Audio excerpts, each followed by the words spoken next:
Good morning, dear students. Welcome back to your another session of your online classes. Children, today I am going to teach you about the third part of your lesson number 5, friction.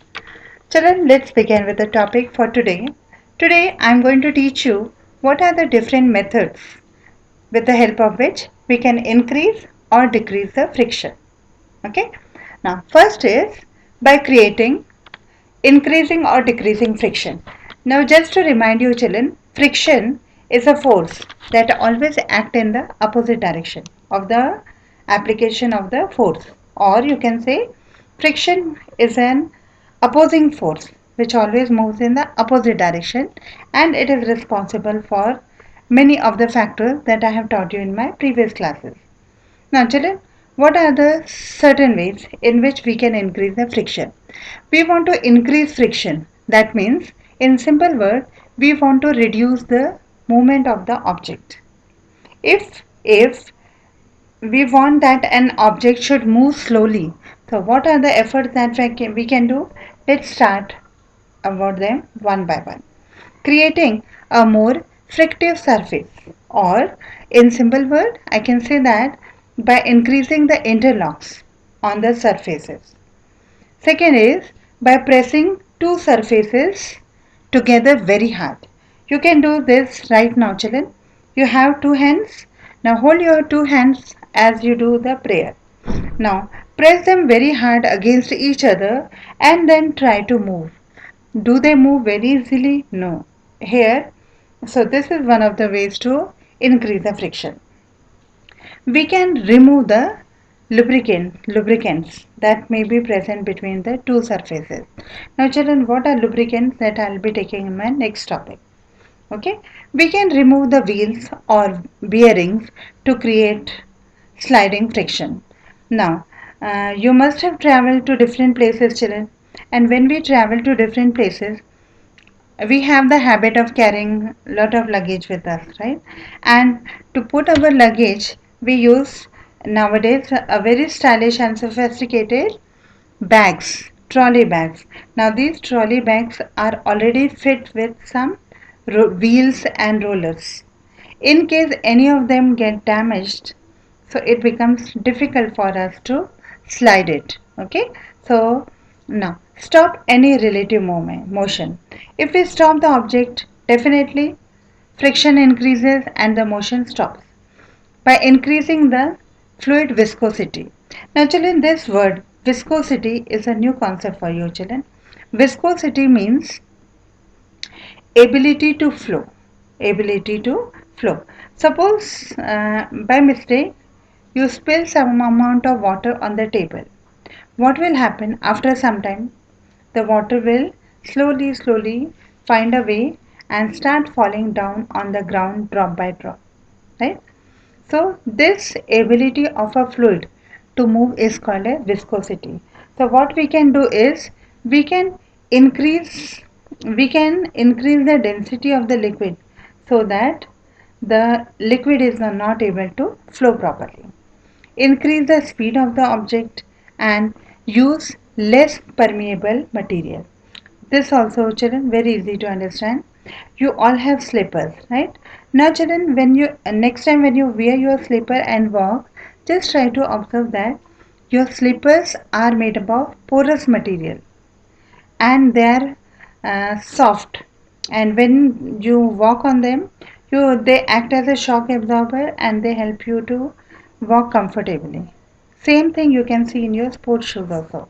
So if instead of that soft and spongy material, if we use a hard material, then definitely there are chances that the friction will increase.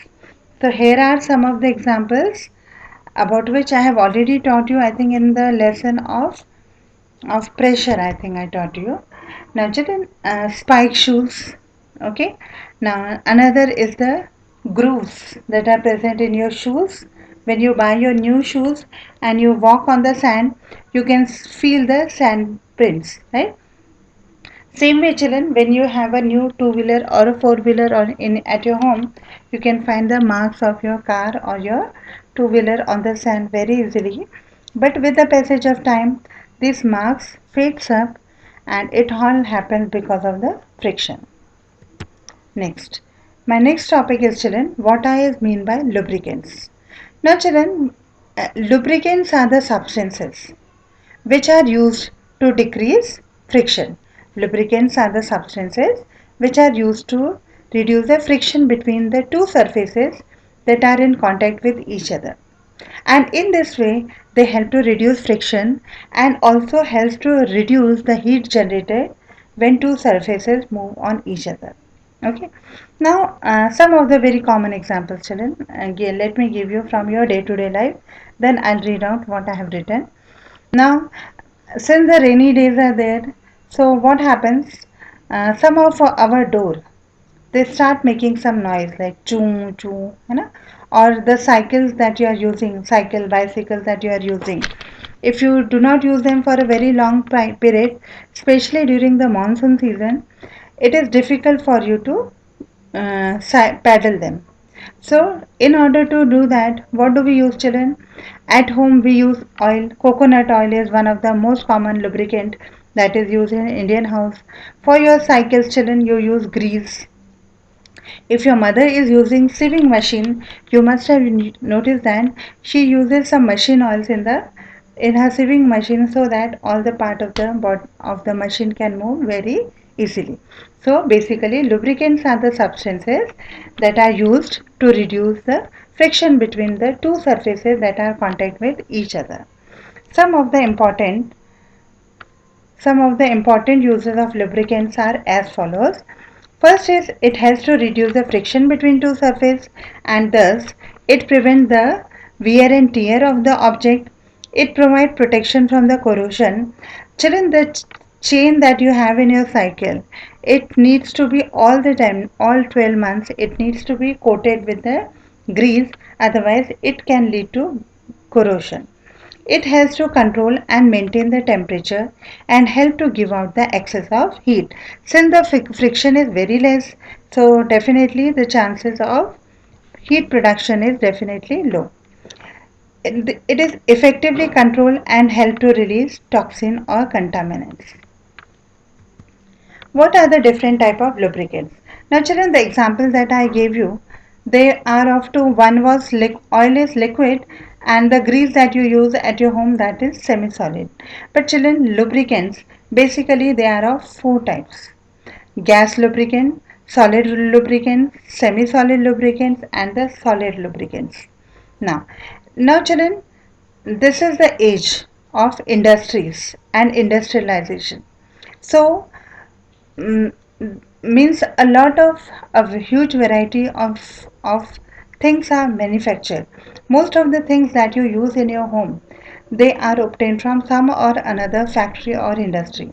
Now these factories and industries, here all the time there is movement of machine. Now, children, there are certain machines in which we cannot use water for for cleaning purpose or something else. So there are certain machines where water should not be there, means not even one drop of water is allowed. While there are certain machines which work very easily with the water. So, children, depending on the type of machines we are using, we need to apply different type of lubricants. So gas lubricants are usually used in industries and they are with bearings, ball bearings. Okay, and some of the more actually air is used, but sometimes nitrogen and helium are also used. Now children, why nitrogen and helium? Because nitrogen and helium normally they do not help in the process of corrosion. Okay, liquid lubricants you must have seen in your day-to-day life many times children, it happens that our lock is not opening. So what do? We put 2 to 3 drop of coconut oil and leave it, and then after 1 or 2 hours it will be fine. Semi solid, I told you that it is used for in cycling, grease, etc. Now, children, solid lubricants. Solid lubricants are are the one means which remain solid in their physical state, and they have got very specific usage in different in different industries. And where water is not used. Now, there are certain machineries I told you where water should not be used or oil should not be used. So, there we use graphite. Graphite is one of the most common solid lubricant, but children, there are some other also, and they are used in automobiles, hydraulic compressor, turbine, industrial gears, marine application, and in aviation, aeroplanes, and helicopters. Now, what is the role of lubricant? First is, of course, it helps to reduce the friction. Second is, it helps to prevent the wear and tear of the different machinery parts.